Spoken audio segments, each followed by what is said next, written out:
what do we have here? We got a sweet Boker Stout Commander. And I already did, basically this thing was a guinea pig for putting a like hand rub finish on. So it just has these very kind of subtle scratch lines on it from, what was it, 400 grit sandpaper. I tried 500 grit, but it just didn't do much. It didn't look right. So it needed like the scratches so you could actually see them. So these lines you see kind of just faintly across there, those are that's the scratch pattern. I still have to resharpen it. It actually, probably, it fucking feels pretty sharp. But it uglied up the edge, I'm sure, even though it still feels pretty sharp. So I'll run over it with, I don't know, at least drop it or something. Probably hit it with like 1,000, then go up from there or something like that to pretty it up a little bit on the edge. But anyway, what I was going to do was, because this blade, when it's open, it sits like just dead straight with the rest of the handle. This line here and the lines there, they all run, well, they're going to run dead straight across here. So I'm going to do the same thing on the handle. I'm going to hit the handle with the same sandpaper. Shit, I just realized the screw is sticking up too high. It's going to make it really hard to do. Shit. Now I'm not sure how to do this. Fuck, well, I got an idea. I'm going to do part of it attached here, and then I'm going to do another part of it by putting a sandpaper on the little holder here and then sliding the handle back and forth across the sandpaper. That'll get this area that I won't be able to get now. So I don't know, I'm going to have to be tricky with this.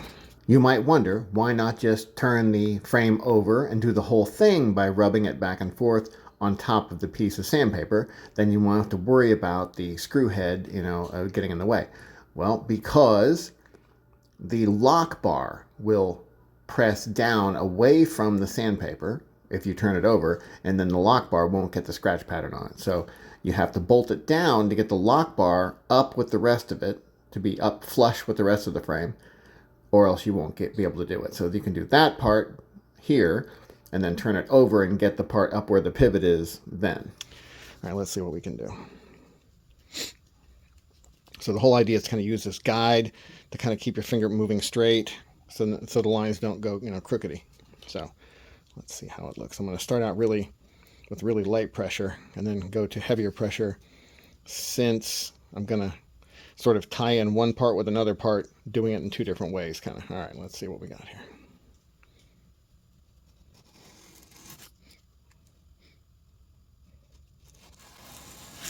If you look and see how straight those lines look, they're very straight with this top line and with this, well, with the whole thing here, this sort of guide and the rest of it.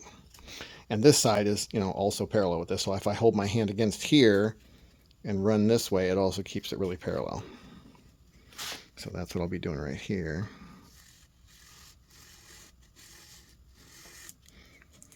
That worked pretty well, but I think from this side it works sort of best if I go like this.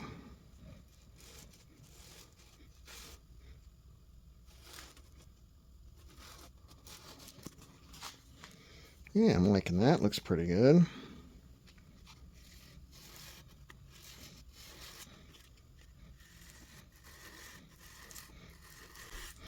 If you do this, just take your time. Don't rush. Don't feel like, oh, I'm just going to get this part done real quick. No, just take your time. If you take your time, it's going to look good. If you rush, you're going to fuck it up. Right there, I just went a little askew. I let the sandpaper not be up against here. It was over here when I started pushing it, moved up. So now I got to kind of cancel those out by going a little harder right here, making sure I do it right. Making real sure. I hit that part and I put some new sandpaper on it, some sandpaper that hasn't been used yet, to really give it a good cut, whatever you want to call it.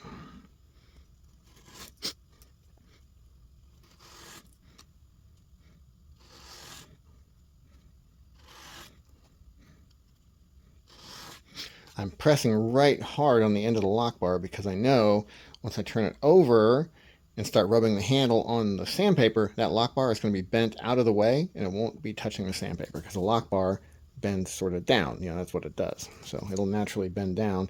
I don't really have any way of easily making it stay, level with the rest of the handle, I would have to do something weird.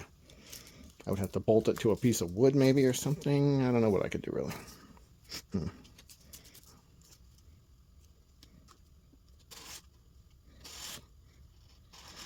That feels pretty good.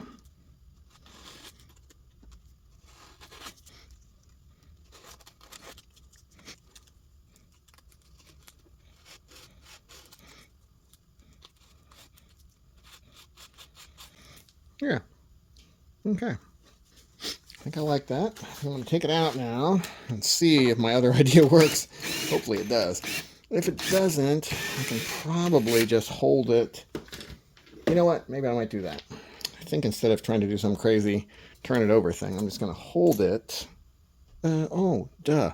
I could put a screw in here. If I put a screw in here, then this part will be open to be sanded up here. Let's do that. All right, so I'll put a screw up there. I'm going to pre-drill a little hole, which is tricky because this big guard kind of gets in the way. But what I'm going to do is press it over. I'm going to put the drill bit in the right place. At least I'm going to hope it's the right place.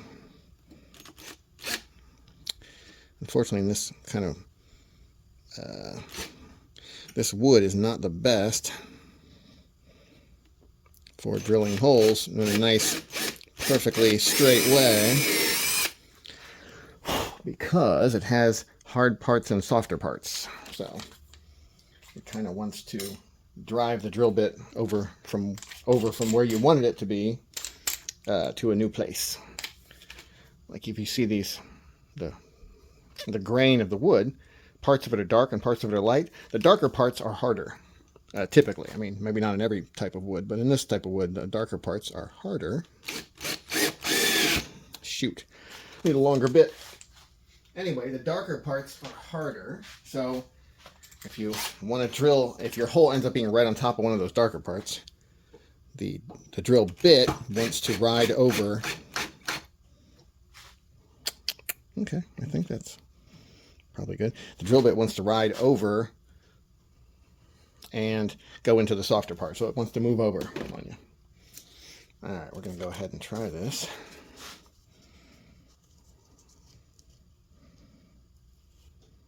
Shoot, it keeps trying to hit the edge there of where the lock bar is supposed to, or where the lock bar is cut out from. So I'm going to turn the end of the sandpaper up to make like a little ramp so that it'll ramp up over that.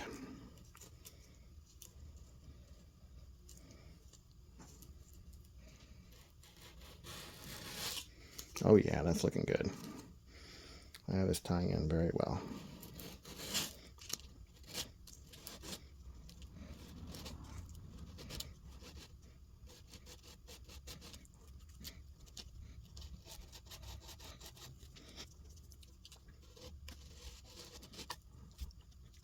That actually looks pretty darn good.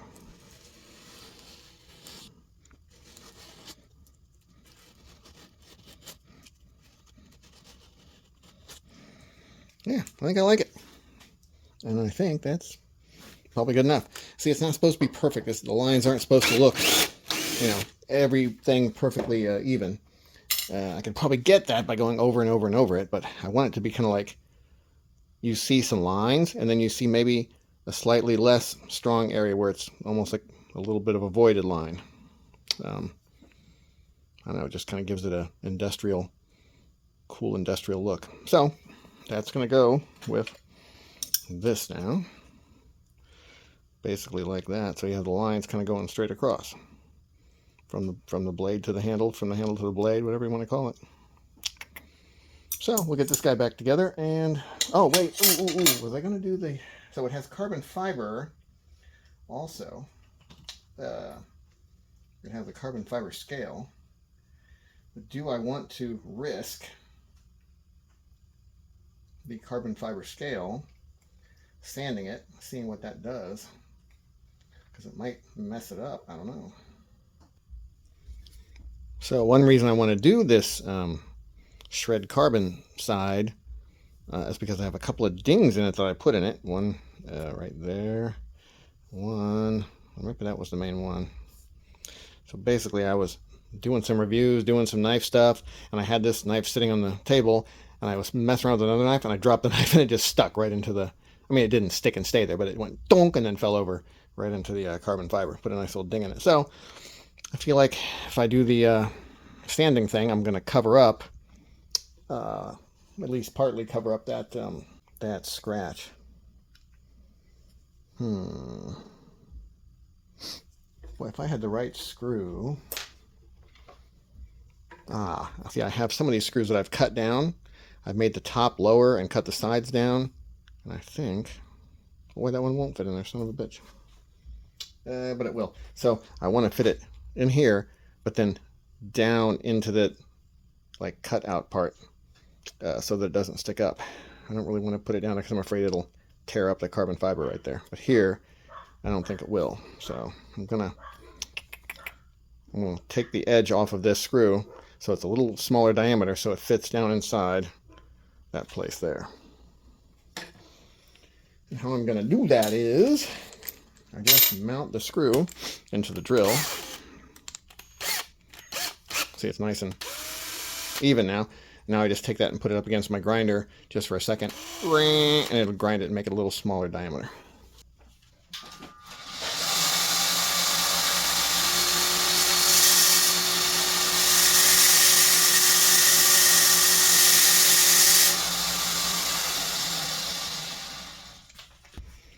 So now it should fit nicely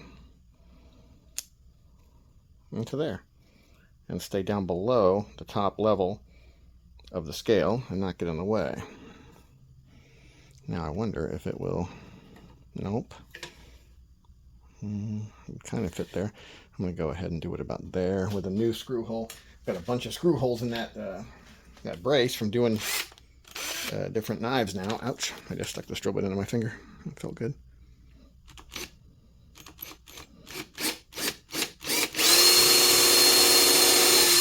Got to be real careful with carbon fiber.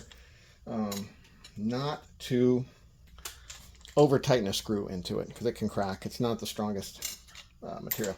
I mean, it is strong. It's very strong.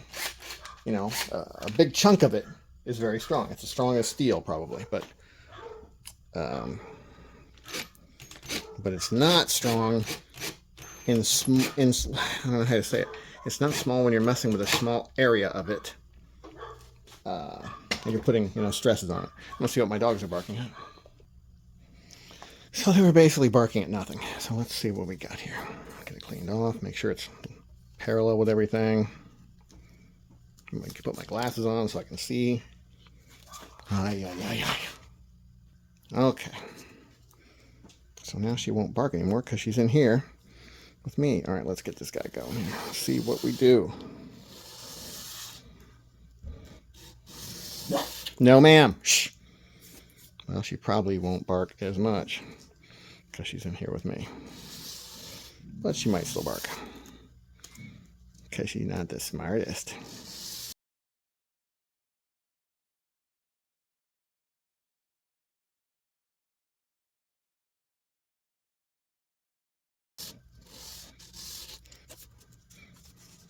See, it gets filled up with that carbon fiber dust fairly quick too.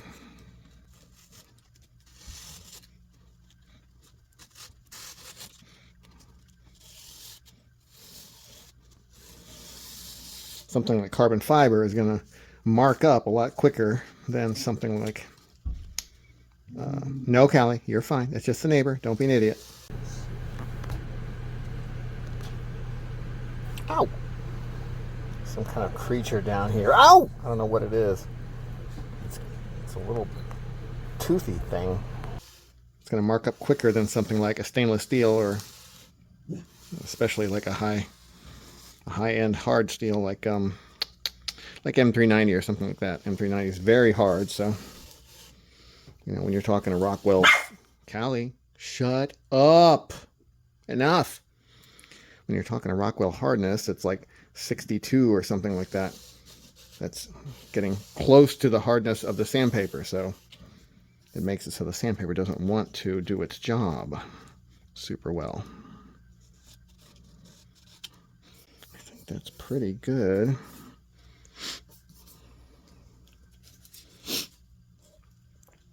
You go down the whole length of the thing in one pass.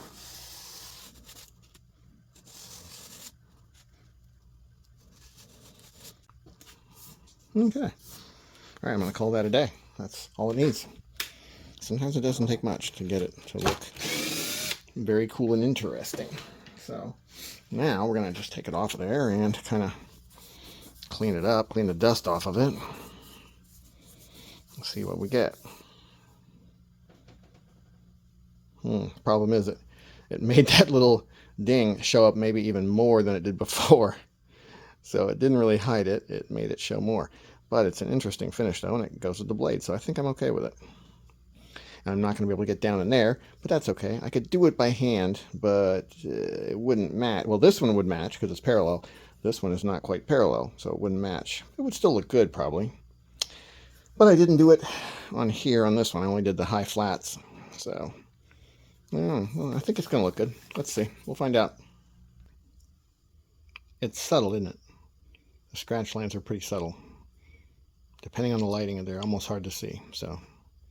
But like in this lighting right here, you can see them pretty good and how parallel they are. And the only reason I was able to do that is because I already knew that the blade ran very, well, it's not exactly parallel, but it's pretty close to parallel with the body. It's not exactly, actually. So the lines are probably not quite parallel, but when you look at them this way, it's hard to tell that there's a slight deviation between the blade.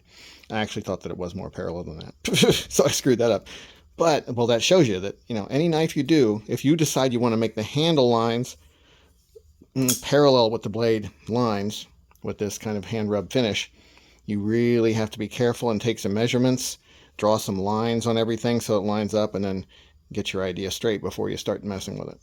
Because even though I thought the blade was parallel, it is not quite, I don't think, parallel. Let's see, is it?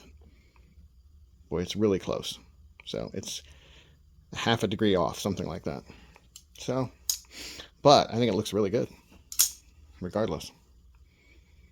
Now, sometimes I would put the sanding on top. Oh, I did that already. Yeah, I forgot. Or did I? Yeah, I think I did. I think I put some sanding lines on the top edge. They don't show very much, but they're there. But I didn't do any on these because, why? Don't need to. It's like tumbled stainless anyway. You want to see the dog that's been barking? She is so cute. She's so stupid cute. Come here, turkeys. Come here, turkeys. I call her the turkey dog. Sometimes I call her Switchblade also. But none of those are her real name. Operational security and all that. Turkey dog, look up here. Can you look up here? What are you doing? Here, let me just follow her around and look at her. There she is. She's so cute. What do you say? Can you say bye-bye? Can you say have a nice day?